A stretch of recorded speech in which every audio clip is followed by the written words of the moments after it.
Hello, dear friends. This is SP Singh and welcome to Smarter Everyday. My dear friends, ये जो आप सामने देख पा रहे हैं ये क्वेश्चन पेपर है बीएड फर्स्ट ईयर का। ठीक है, 2019 में जो बीएड एग्ज़ाम हुए थे ये उनका क्वेश्चन पेपर है। ये आपका पेपर सेकेंड होगा, sociological perspectives of education of India. ठीक है माय डियर फ्रेंड्स, इस क्वेश्चन पेपर को आज हम सॉल्व करेंगे। एक एक क्वेश्चन को सॉल्व करेंगे और हर क्वेश्चन का जो आंसर है उसको मैंने अपने अकॉर्डिंग लिखा है।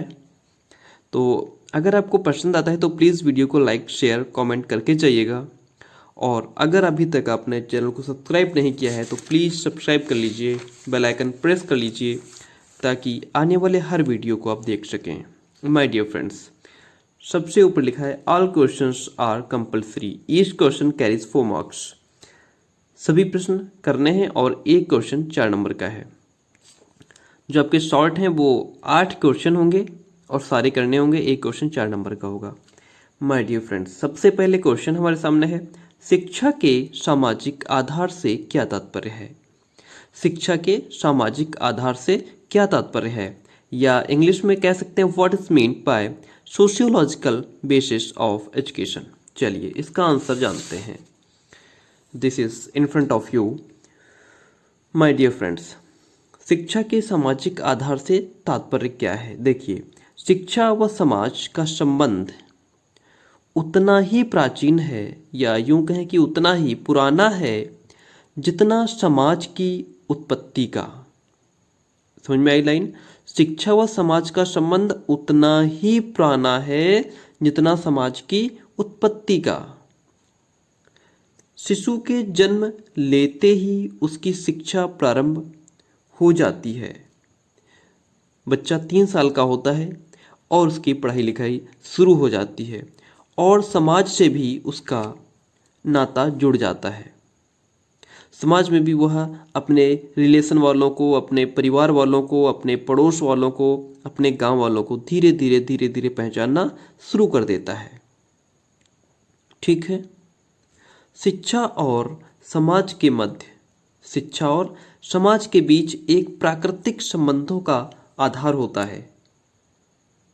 ठीक है, संबंधों का यह आधार परस्पर एक दूसरे के पूरक होता है।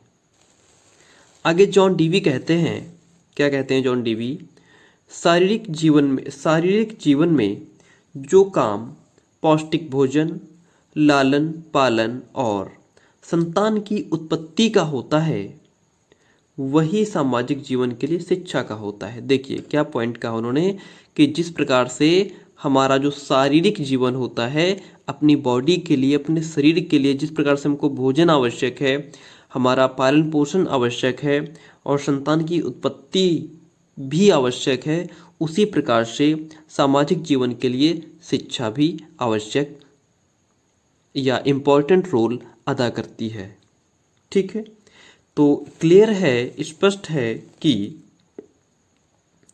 शिक्षा जो है वह समाज के विकास के लिए, यानी कि सोसाइटी के डेवलपमेंट के लिए अनिवार्य आवश्यकता है, बहुत ही अनिवार्य आवश्यकता है। और शिक्षा जो है वह समाज पर निर्भर होती है। ठीक है, इतना कॉन्सेप्ट क्लियर हुआ माय डियर फ्रेंड्स। बहुत ही इजी लैंग्वेज में लिखने का प्रयास किया है। अगर आप चैनल पर नए आए हैं तो प्लीज़ वीडियो को लाइक और सब्सक्राइब कर लीजिए। आगे बढ़ते हैं माय डियर फ्रेंड्स। आपके सामने फर्स्ट पॉइंट है, शिक्षा द्वारा व्यक्ति का समाजीकरण कैसे होता है। देखिए, शिक्षा चाहे जिस रूप में क्यों ना हो, शिक्षा चाहे किसी रूप में हो, वह व्यक्ति का समाजीकरण करती है और समाजीकरण की यह प्रक्रिया उसके जन्म लेते ही प्रारंभ होती है। माय डियर फ्रेंड्स, पॉइंट कह रहा है कि शिक्षा जो है वह किसी भी रूप में हो लेकिन व्यक्ति का समाजीकरण करती है और समाजीकरण का जो ये प्रोसेस है वह उसके जन्म लेते ही प्रारंभ हो जाता है और वह तब तक चलता है जब तक उसका जीवन रहता है, यानी कि आजीवन चलता रहता है। समाजीकरण एक ऐसी प्रक्रिया है जिसके द्वारा व्यक्ति अपने सामाजिक वातावरण के साथ संतुलन स्थापित करता है। जो समाजीकरण है यह एक ऐसा प्रोसेस है जिसके द्वारा व्यक्ति अपने सामाजिक वातावरण के साथ संतुलन स्थापित करता है और इस सामाजिक परिवेश का वह सहयोगी तथा सदस्य भी बन जाता है। यह हमारा पहला पॉइंट था। दूसरा है व्यावसायिक आधार। देखिए, व्यावसायिक आधार में क्या है कि सामाजिक प्रवृत्ति के अंतर्गत शिक्षा व्यक्ति को आत्मनिर्भर बनाने की दिशा में सहयोग करती है। जो शिक्षा है वह व्यक्ति को आत्मनिर्भर बनाने में भी पूर्ण सहयोग करती है। सामाजिक प्रवृत्ति के अंतर्गत शिक्षा व्यक्ति को आत्मनिर्भर बनाने की दिशा में सहयोग करती है। सामाजिक गुणों के कारण ही व्यक्ति को इस प्रकार की शिक्षा प्रदान की जाती है जिससे कि उसका व्यावसायिक दृष्टिकोण का विकास हो सके। ठीक है, आगे बढ़ते हैं। अगला पॉइंट है नैतिक शिक्षा का विकास। देखिए, थर्ड पॉइंट, नैतिक शिक्षा का विकास शिक्षा का एक ऐसा प्रमुख सामाजिक आधार है। लगातार हो रही वैज्ञानिक, व्यावसायिक, आर्थिक प्रगति की दौड़ में नैतिक शिक्षा सामाजिक संरचना को सही दिशा प्रदान किए जाने हेतु एक सशक्त मार्गदर्शन का कार्य भी करती है। ठीक है माय डियर फ्रेंड्स, यह हमारा जो फर्स्ट क्वेश्चन था शिक्षा के सामाजिक आधार वह कंप्लीट हो गया। और अब हमारे सामने नेक्स्ट क्वेश्चन है। देखिए, शिक्षा के सामाजिक आधार, यह क्वेश्चन कंप्लीट हो गया। अब हम जानेंगे शिक्षा के अधिकार से आप क्या समझते हैं। शिक्षा के अधिकार से आप क्या समझते हैं, यह आपके सामने क्वेश्चन है। धारा 21A, राज्य 6 वर्ष से 14 वर्ष की आयु वाले बच्चों के लिए निःशुल्क और अनिवार्य शिक्षा देने की ऐसी रीति में जो राज्य विधि द्वारा अवधारित करे उपलब्ध करेगा। पॉइंट को समझिए।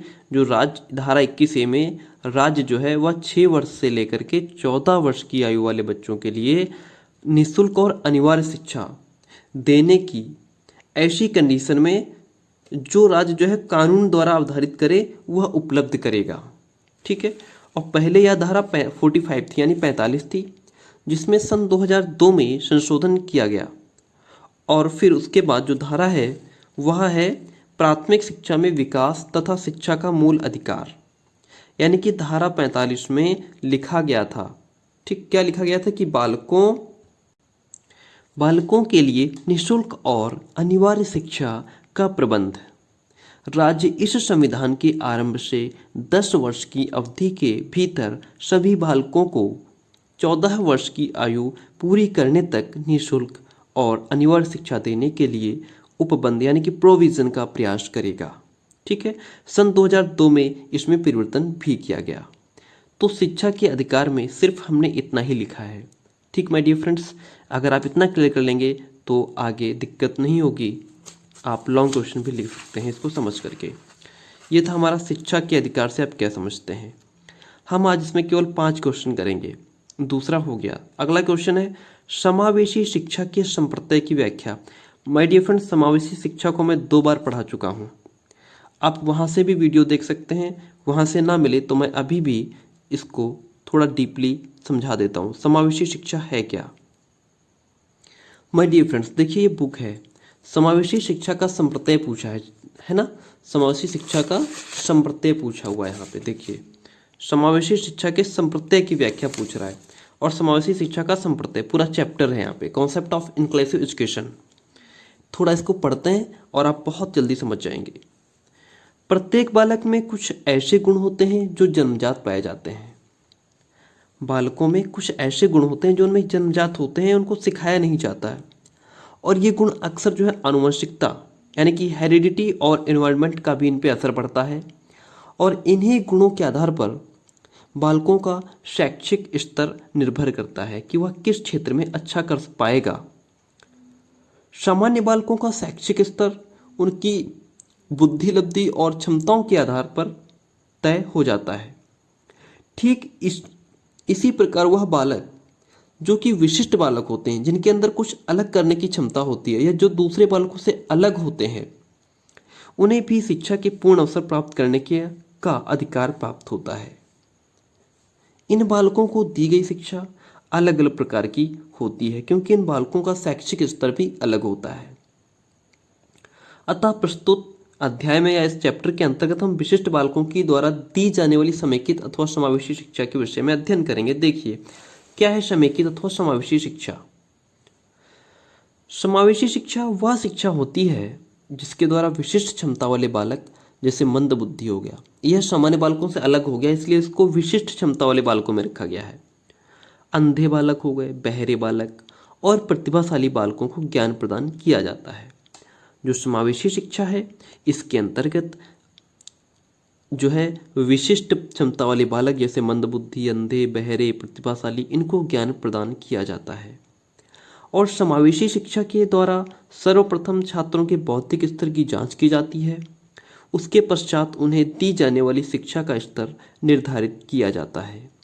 अतः यह एक ऐसी शिक्षा प्रणाली है जो कि विशिष्ट क्षमता वाले बालकों के लिए निर्धारित की जाती है। अतः इसमें समेकित अथवा समावेशी, अतः इसको जो है समेकित या फिर समावेशी शिक्षा का नाम दिया गया।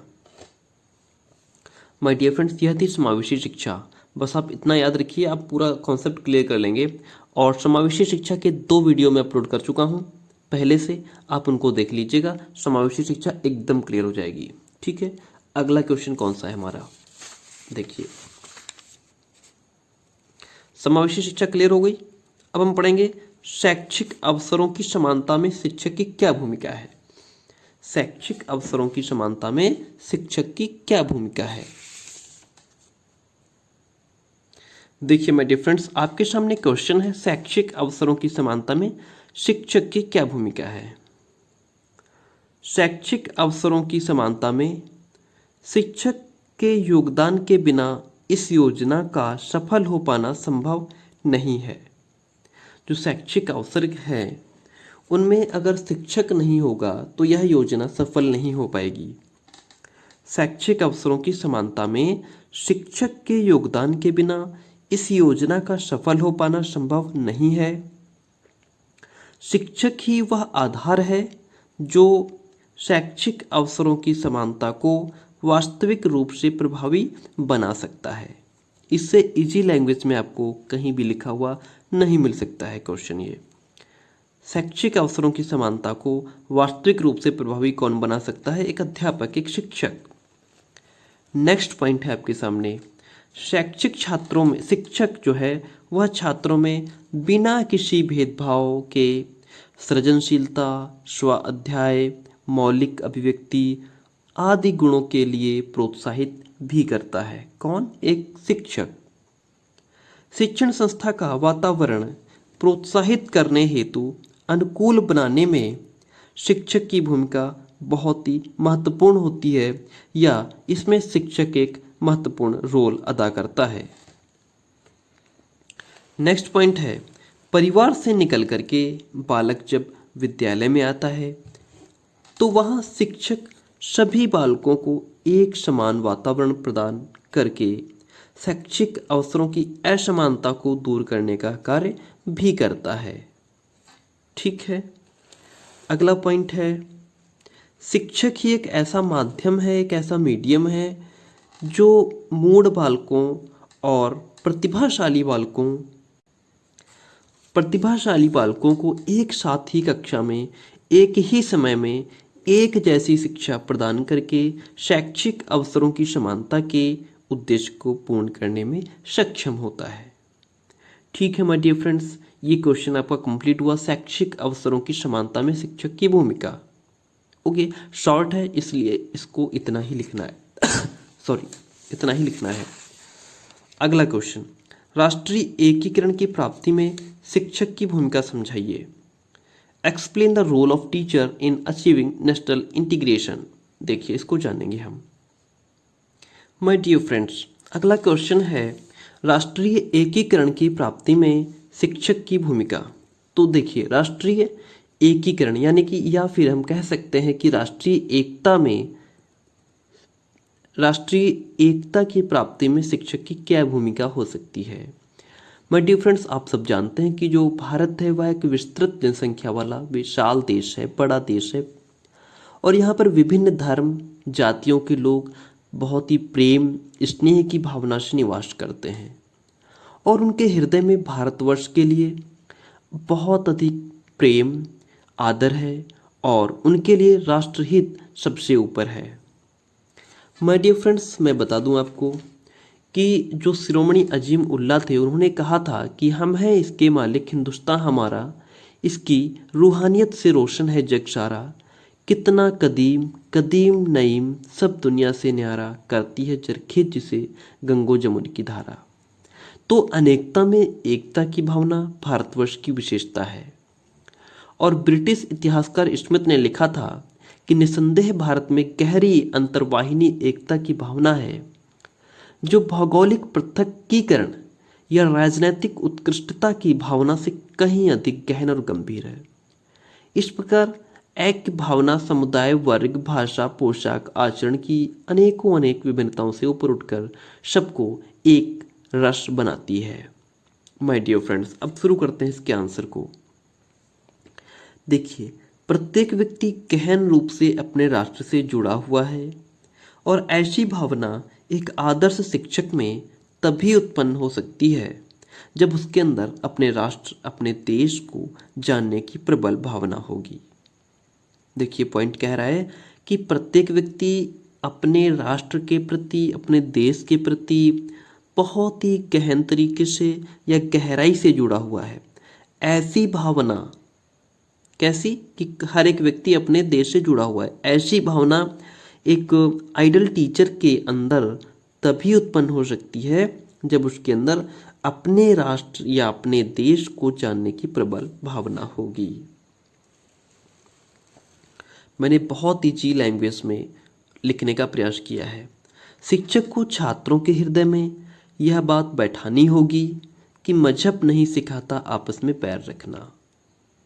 ठीक है, शिक्षक को, टीचर को अपने स्टूडेंट्स के हृदय में यह बात भी बैठानी होगी कि मजहब नहीं सिखाता आपस में पैर रखना।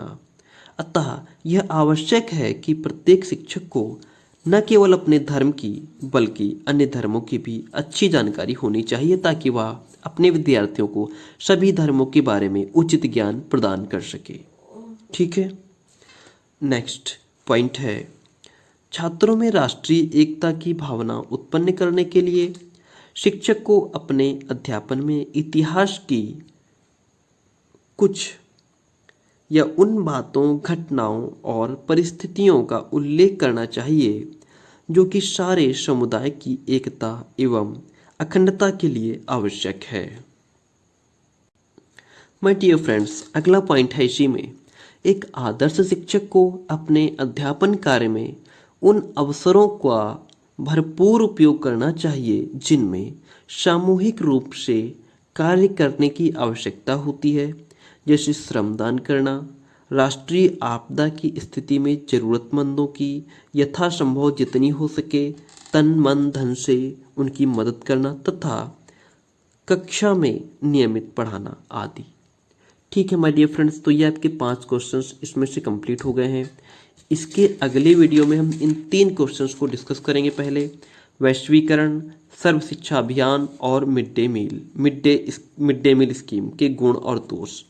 ठीक है, फिर आगे इसमें से बहुत सारे क्वेश्चन हैं जिनको हम धीरे धीरे एक सॉल्व करेंगे।